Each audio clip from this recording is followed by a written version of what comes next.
Say hello everyone. Hello, happy Hari Raya.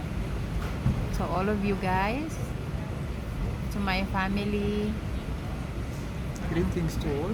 I hope you have a good food, good drinks, enjoy the day. I'm sure Ronnie will be very happy when the next party is starting. So you can dance a little as well. it's no dance. No It's dance. only eating. Yeah, Yeah. I'm sure they have a music also. Yeah, in this time, andito na kami sa airport ni Chris. Kasi today, yung flight namin papuntang Egypt. So, mayroon kami holiday na 2 weeks. And then, sending from Germany, yung pagbati namin sa inyong lahat dyan. Happy Hari Rayas. Sa aking follower, kaibigan, at family. Especially kay Ina, at sa aking mga sister and brother.